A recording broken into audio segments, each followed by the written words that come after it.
Les podcasts d'AFDS.tv. Les chroniques d'Aux Frontières des séries. Une émission de Sarah Sepulcre et Alexandre Marlier. Série cinéma, Tilman Villette. Si adapter un jeu vidéo en film live-action est déjà une gageure sur laquelle de nombreux réalisateurs se sont fracassés les dents avec éclat, tenter l'exploit avec une franchise comme Pokémon résulte non pas d'une audace insouciante, mais plutôt carrément du suicide artistique programmé. Tenter de rendre crédible en prise de vue réelle un univers vidéoludique déjà exploité en série d'animation, c'est la mission kamikaze que s'est pourtant infligée Rob Letterman en 2019 en chapeautant la réalisation de Pokémon Détective Pikachu. Le réalisateur n'est cependant pas un novice et semblait tout désigné pour ce poste. Ayant fait ses armes sur des films d'animation amusants comme Gang de requins et Monstres vs Aliens, il est passé au film en prise de vue réelle avec les poussifs Voyages de Gulliver en 2010 et la sympathique adaptation de Chair de poule en 2015. Aurions-nous là, entre les mains, enfin l'une des meilleures adaptations à la fois de jeux vidéo et de séries d'animation, genre souvent abonné aux nanars problématiques s'il en est. Je vous laisse encore un peu de suspense en vous précisant toutefois que nous n'atteindrons pas les sommets d'effroi d'un Dragon Ball ou d'un chapeau melon et bottes de cuir frelaté.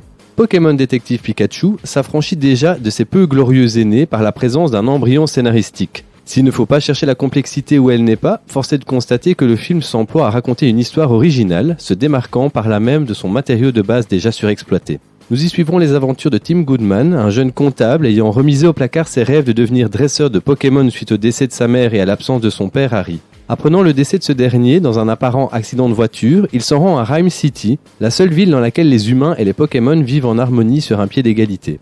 Dans l'appartement d'Harry, Tim se retrouve nez à nez avec un Pikachu amnésique, dont lui seul semble comprendre le langage et se disant le partenaire de travail de son défunt père. Après avoir trouvé en fouillant dans les affaires d'Harry un étrange composé R semblant altérer le comportement des Pokémon, Tim se lance dans une enquête sur les conditions de disparition de son père, aidé par son compagnon touffu jaune et de la jeune journaliste stagiaire intrépide, Lucy, ayant flairé le scoop fracassant. Bien rapidement, les pistes les mèneront vers les laboratoires scientifiques d'Howard Clifford, le bienfaiteur de la ville, desquels se serait échappé Mewtwo, un dangereux Pokémon.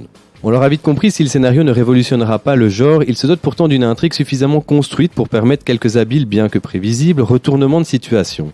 De même, le film se part à certains moments d'une amusante esthétique proche du film noir, avec des détectives de romans, des vieux boui-boui au néon agressif et des fight clubs clandestins. Rob Letterman prouve qu'il peut rendre cet univers cohérent, crédible, en s'appuyant également sur des effets spéciaux pour la plupart réussis. L'ajout des Pokémon dans l'image se veut ainsi un mi-chemin entre les CGI réalistes et l'incrustation dessins animés, rappelant ses aînés comme Space Jam ou Roger Rabbit. Les fans en auront en outre pour leur argent, le bestiaire à l'écran étant aussi impressionnant qu'intelligemment agencé. Là où le bas blesse pourtant et empêche le film de prétendre à être plus qu'un honnête divertissement pour enfants, c'est au niveau de l'interprétation générale. Les jeunes acteurs font preuve d'une rare fadeur à l'écran, tandis que les plus chevronnés comme Bill Nighy semblent totalement perdus dans cet univers qui les dépasse. Tous sont malheureusement de plus desservis par des dialogues très souvent pâteaux, qu'un humour enfantin et un rythme en dents de scie enfoncent régulièrement un peu plus. Reste le cas Pikachu, mascotte de la franchise doublé par Ryan Reynolds. S'il parle souvent beaucoup trop, il emporte le morceau par le soin particulier apporté à son design et sa mignonnerie constante qui réussirait à faire fondre le cœur d'un marcheur blanc. Ce détective Pikachu, bien qu'imparfait, n'est donc pas la purge tant redoutée et ouvre sans nul doute la porte à une franchise qui pourra s'épanouir sur un univers posé de manière solide et ingénieuse. Parents, courage, la Pokémon Mania est bien loin d'être terminée. Les podcasts d'AFDS.tv. Aux Frontières des séries.